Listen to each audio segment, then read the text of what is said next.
everyone, welcome back to this channel Easy Peasy Reading। Last class में हमने 2021 project के chapter 1 के आधे क्वेश्चंस को सॉल्व किया था। आज हम बाकी के क्वेश्चंस को सॉल्व करेंगे, तो चलिए शुरू करते हैं। लास्ट क्लास में हमने क्वेश्चन नंबर 13 तक किया था, तो आज हम क्वेश्चन नंबर 14 से शुरू करेंगे। क्वेश्चन नंबर 14 लिखने से पहले आपको हेडिंग लिखना है सत्य और अहिंसा। तो चलिए शुरू करते हैं। गांधी जी ने अपने सिद्धांतों के मूल में सत्य के होने पर जोर दिया है।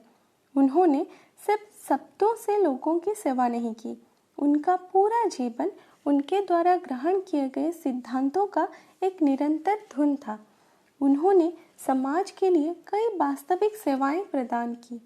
उन्होंने बीमार और असहाय लोगों की सेवा करते हुए दक्षिण अफ्रीका में अपना जीवन दांव पर लगा दिया। उन्होंने अपने परिवार के सदस्यों को भी जान जोखिम में डालकर ऐसा करने के लिए कहा। यहाँ भारत में भी गांधी जी ने हिंदू समाज को अस्पृश्यता के कलंक से मुक्त कराने के लिए लगातार काम किया। वह चाहते थे कि लोग डर छोड़ दें और बहादुर बने। Question number 15। गांधी जी के लगभग सभी बुनियादी विचार हिंद स्वराज में तैयार किए गए हैं। यह एक छोटी सी किताब जो उन्होंने 1908 में इंग्लैंड से लौटते समय गुजराती भाषा में लिखा था। 2 साल बाद इसका अंग्रेजी अनुवाद दक्षिण अफ्रीका में प्रकाशित हुआ, जहां पर वे लंबे समय से रह रहे थे। दिलचस्प बात यह है कि गोपाल कृष्ण गोखले, जिन्हें गांधी जी अपना गुरु मानते थे, उन्होंने पुस्तक को इतना अशोधित और अधूरा पाया कि उन्होंने भविष्यवाणी की कि गांधी जी स्वयं भारत में 1 वर्ष बिताने के बाद इस पुस्तक को नष्ट कर देंगे। कई अनुभवी लोगों का भी समान विचार था। इसका कारण यह था कि पुस्तक में तैयार किए गए कई विचार विशेष रूप से अहिंसा, अर्थव्यवस्था, उद्योग, रेलवे और संसद के बारे में था, जो उन लोगों को काफी अजीब लगा। हालांकि गांधी जी ने कभी भी अपने किसी भी विचार को नहीं बदला। Question number 16। 1921 में उन्होंने हिंद स्वराज के बारे में कहा, यह नफरत के स्थान पर प्रेम का सुसमाचार सिखाता है।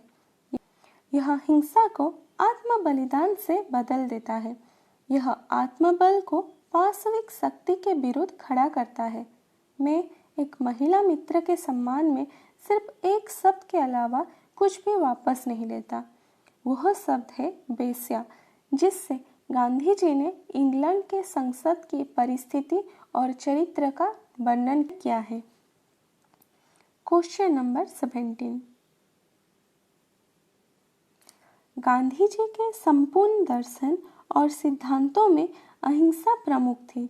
वह अहिंसा के आधार पर अपने कई विचारों और निर्णयों की व्याख्या करते रहे। एक नियम के रूप में वह सभी परिस्थितियों में किसी भी तरह के शारीरिक बल प्रयोग के खिलाफ थे। उन्होंने इसे क्रूर दबाव के रूप में उपहास किया। उन्होंने दुष्ट को दंड देने के लिए भी मना किया। अपने सिद्धांत अहिंसा का बचाव करते हुए वे अजीब हद तक चले गए।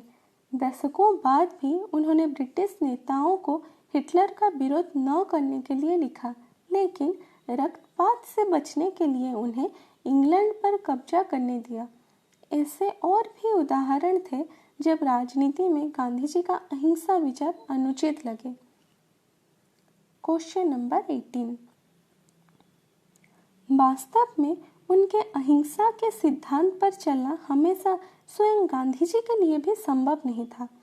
राजनीतिक आंदोलनों के दौरान उन्हें कई मौकों पर या तो समझौता करना पड़ा, नहीं तो दूसरी तरफ देखना पड़ा, लेकिन वह कभी भी यह स्वीकार नहीं कर सके कि राजनीतिक जीवन में उनकी अहिंसा सिद्धांत का उपयोग गलत था। उन्होंने जोर देकर कहा कि उनका अहिंसा का सिद्धांत बिल्कुल सही है, केवल लोग ही इतने समझदार नहीं हैं कि इसे स्वीकार कर सकें। उन्होंने कहा कि जब स्वतंत्रता संग्राम के दौरान हिंसा हुई थी तब भारत इसके लिए तैयार नहीं था। Question number 19। क्वेश्चन नंबर 19 लिखने से पहले हमें हेडिंग लिखना है निष्क्रिय प्रतिरोध। क्वेश्चन नंबर 19 शुरू करते हैं। ब्रिटिश शासन के खिलाफ अपनी लड़ाई में गांधी जी ने निष्क्रिय प्रतिरोध की विधि का प्रस्ताव रखा। यह उनके लिए व्यक्तिगत पीड़ा से अधिकार हासिल करने का एक तरीका था। उन्होंने इसे हथियारों द्वारा प्रतिरोध का विपरीत कहा। अगर दमन अस्वीकार्य है तो गांधी जी ने आत्मा शक्ति का प्रयोग करने की सलाह दी। इसमें स्वयं का बलिदान शामिल था। उनका मानना था कि स्वयं का बलिदान दूसरों के बलिदान से असीम रूप से श्रेष्ठ है, भले ही वे दुश्मन हो या अत्याचारी। भले ही वह कोई प्रमाण नहीं दे सके, न तो सिद्धांत या व्यवहार में, परंतु जोर देकर कहा कि आत्मशक्ति अतुलनीय है। Question number 20। कई आलोचकों ने कहा कि गांधी जी अपने व्यक्तिगत तपस्वी सिद्धांतों को बड़े पैमाने पर समाज पर गलत तरीके से लागू कर रहे थे। सामाजिक और राजनीतिक जीवन में अपराध, लालच, ईर्ष्या, महत्वाकांक्षा आदि से निपटना शामिल है, जिसमें अच्छे लोगों को बुरे लोगों से बचना होता है। एक देश को विदेशी आक्रमण आदि से अपनी रक्षा करनी चाहिए। इस हर स्थिति के लिए अहिंसा पर जोर देने से केवल बुरी ताकतों का ही प्रोत्साहन मिलेगा। उन्हें मीठी मीठी बातों से या नम्रता से अधीन नहीं किया जा सकता। यह उनके मन या हृदय को नहीं बदलता। जुनून की शक्ति जबरदस्त है। जरूरत पड़ने पर इसे बल से जांचना चाहिए। अहिंसा निश्चित प्रतिक्रिया के रूप में रक्षाहीन लोगों पर अधिक उत्पीड़न और हिंसा को आमंत्रित करेगा। गांधी जी को इस तरह की आलोचना का सामना करना पड़ा, लेकिन वे अपने जीवन के अंत तक अपने मौलिक सिद्धांतों के प्रति वफादार रहे। Question number 21। क्वेश्चन नंबर 21 लिखने से पहले हेडिंग लिखना है स्वच्छता। 21। एक बार गांधी जी से एक आदर्श गांव की अवधारणा के बारे में पूछा गया। उनका जवाब था, एक आदर्श गांव का निर्माण इस तरह किया जाएगा जिसमें पूर्ण स्वच्छता हो। गांव के कार्यकर्ता सबसे पहले जिस समस्या का समाधान करेंगे वह है स्वच्छता। एक आदर्श गांव, शहर और पूरे देश के बारे में भी यही कहा जा सकता है। Question number 22। वास्तव में जीवन भर स्वच्छता उनकी एक चिंता बनी रही। 12 वर्ष की अल्पायु से अपने जीवन के अंत तक उन्होंने हमेशा सभी को इसके प्रति जागरूक करने का प्रयास किया। Question number 23। गांधी जी ने इसके बारे में सिर्फ बात ही नहीं की, बल्कि इसे करने में भी अग्रणी भूमिका निभाई। उन्होंने कभी कभी अपनी जान भी जोखिम में डाल दी। कम से कम 2 मौक़ों पर, एक बार दक्षिण अफ्रीका में और दूसरा राजकोट में, प्लेग रोग के समय वे घर घर जाकर स्वच्छता अभियान चला रहे थे। यह उनके प्रसिद्ध होने से बहुत पहले की बात थी, यानी इस पर उनका दृढ़ विश्वास था जो जीवन भर उनके साथ रहा। Question number 24। वास्तव में गांधी जी के सिद्धांतों में यह मूल तत्व था, प्रत्यक्ष रूप से और बिना किसी डर या पक्षपात के लोगों की सेवा करना। दक्षिण अफ्रीका में परेशान भारतीयों की हर तरह की सेवा करने में उनके पूरे 20 साल बीत गए। साथ ही उन्होंने सफाई अभियान भी जारी रखा। उनके दोस्त उन्हें महान मेहतर कहते थे। Question number 25। राजनीतिक अभियानों में भी उन्होंने स्वच्छता को महत्वपूर्ण स्थान दिया। 1901 में जब वे दक्षिण अफ्रीका में भारतीयों के संघर्ष को समर्थन देने के लिए भारतीय राष्ट्रीय कांग्रेस की सभा से अनुरोध करने के लिए कोलकाता गए, वहाँ शौचालय की सफाई के लिए खुद को नियुक्त किया एवं कांग्रेस कार्यकर्ताओं से भी ऐसा करने के लिए आग्रह किया। बाद में जब वे उसी कांग्रेस के नेता बने तो उन्होंने प्रसिद्ध रूप से कहा, स्वच्छता राजनीतिक स्वतंत्रता से अधिक महत्वपूर्ण है।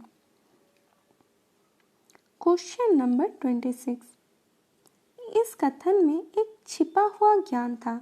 यदि कोई समाज स्वच्छता के उच्च मानदंडों में रहना सीखता है तो वह स्वचालित रूप से कई अन्य गुणों को प्राप्त कर लेगा जो उसे खराब तरीके से जीने से इनकार करने में मदद करेंगे। Question number 27। गांधी जी की यह शिक्षा आज भी संपूर्ण देश के लिए प्रासंगिक है। यदि हम पूर्ण स्वच्छता में रहना सीख लें, परिस्थितियों को निर्धारित किए बिना व्यक्तिगत रूप से नेतृत्व करें तो कई सामाजिक बीमारियां दूर हो सकती हैं। उदाहरण के लिए स्वास्थ्य, जिम्मेदार रहन सहन, सफाई या कचरा, दूसरों को उदाहरण देकर प्रोत्साहित करना, सामाजिक एकता आदि हम सभी के लिए स्वाभाविक लाभ होंगे। Question number 28। यदि कोई एक कार्य को सर्वोत्तम संभव तरीके से करना सीखता है तो वह किसी अन्य कार्य को भी अच्छी तरह से सीखने के लिए सक्षम हो जाता है। इसीलिए हमें स्वच्छता अभियान को बोझ नहीं बल्कि अपने लिए एक सुखद कर्तव्य समझना चाहिए। इससे हमें उतना ही फायदा होगा जितना कि पूरे समाज को। Question number 29। इसीलिए प्रधानमंत्री के नेतृत्व में प्रचलित वर्तमान के स्वच्छ भारत अभियान गांधी जी के लिए एक उपयुक्त श्रद्धांजलि होगी यदि हम 2019 तक उनकी 150वीं जयंती के अवसर पर अपने देश को स्वच्छ बना सकें। इसमें हम सभी को अपना हर संभव योगदान देना चाहिए। इससे हमारे अपने व्यक्तित्व में भी निखार आएगा। क्वेश्चन नंबर 30 लिखने से पहले हमें हेडिंग लिखना है धर्म और समाज। Question number 30। गांधी जी एक विचारशील, गर्वित हिंदू थे और वे स्वयं को सनातनी कहते थे। उन्होंने हिंदू संस्कृति और सामाजिक जीवन के ढांचे के साथ साथ हिंदू आध्यात्मिकता के मूल सिद्धांतों की लगातार पुष्टि की। उन्होंने जोर देकर कहा कि हिंदू समाज में वर्तमान देखी जाने वाली कई बुराइयां सनातन धर्म के कारण नहीं बल्कि अज्ञानता और उस पर थोपी गई विकृतियों के कारण है। उन्होंने हिंदू धर्म को पवित्र गंगा की तरह देखा जो अपने स्रोत पर शुद्ध और स्वच्छ है लेकिन राह में आने वाली अशुद्धियों को अपने साथ ले रहा है। इसी प्रकार गंगा की भांति यह भी अपने समग्र प्रभाव में लाभकारी है। Question number 31। उन्होंने यहाँ तक पुष्टि की कि महाभारत के दैवीय लेखक ने अपनी महान रचना के बारे में जो कहा वह हिंदू धर्म के बारे में भी उतना ही सच है। किसी भी अन्य धर्म में जो भी पदार्थ निहित है वह हमेशा हिंदू धर्म में पाया जाता है और जो इसमें निहित नहीं है वह सारहीन या अनावश्यक है। ब्रैकेट में लिखना है यंग इंडिया 21 सितंबर 1925।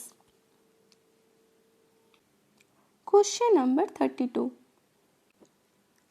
इसका मतलब यह नहीं था कि दूसरे धर्मों के प्रति अनादर दिखाया जाए। अपने आप को शास्त्रीय भारतीय विचार पर आधारित करते हुए उन्होंने अस्तित्व की एकता को रेखांकित किया। हमारे देश के महान संतों ने हमें एक बात को समझना और आत्मसात करना सिखाया है। जैसा स्वयं में वैसा ही ब्रह्मांड में। इसीलिए गांधी ने स्वयं को जानने और ब्रह्मांड को जानने की सलाह दी। यह दर्शन स्वाभाविक रूप से सभी प्रकार की भक्ति का सम्मान करता है और इससे पारस्परिक होने की सलाह देता है। Question number 33। गांधी जी ने अपनी प्रार्थना सभाओं में इसे व्यवहार में दिखाया। उन्होंने लोगों को सभी धर्मों के प्रति सम्मान और विचार करने के लिए प्रोत्साहित किया। हालांकि उन्होंने हिंदू धर्म को सबसे व्यापक दर्शन कहा। यह एक सांप्रदायिक विश्वदृष्टि नहीं है, बल्कि सार्वभौमिक भाईचारे का समर्थन करता है। गांधी जी ने लिखा, हिंदू धर्म न केवल सभी मानव जाति के लिए बल्कि सभी जीवित लोगों के भाईचारे पर जोर देता है। ब्रैकेट में लिखना है हरिजन 28 मार्च 1936। Question number 34। कुछ आलोचकों का कहना है कि गांधी जी का सनातन धर्म का अभ्यास उन्हें एक राजनीतिक नेता बनने नहीं दे रहा था, लेकिन उनके समय में भारतीय समाज के किसी भी वर्ग ने गांधी जी को एक राष्ट्रीय नेता के रूप में अपने कर्तव्य में कमी करते हुए नहीं पाया। वास्तव में उन्होंने अपने ही लोगों को मजबूर किया कि वे दूसरों को अधिक विशेषाधिकार दें। इसके अलावा गांधी जी द्वारा अपनाया गया स्वच्छ दृष्टिकोण लोगों के साथ अधिक सफल रहा। अपने समय के कई नेताओं ने राजनीतिक विचारों के नाम पर भारतीय जनता से अपील की। इसने लोगों को काफ़ी हद तक उदासीन बना दिया। यह आज तक सच है। भारतीय समाज के प्रति विशुद्ध राजनीतिक दृष्टिकोण इसे जगाने में कभी सफल नहीं हुआ। साम्राज्यवाद की विभिन्न भाषाओं को चुनौती देने और उन पर विजय पाने से पहले हमें भारतीय राष्ट्रवाद की भाषा को स्वदेशी विचार की भाषा बनानी होगी। तो यहीं पे चैप्टर 1 ख़त्म होता है। नेक्स्ट क्लास में हम चैप्टर 2 को शुरू करेंगे। तब तक के लिए बाय बाय, थैंक यू।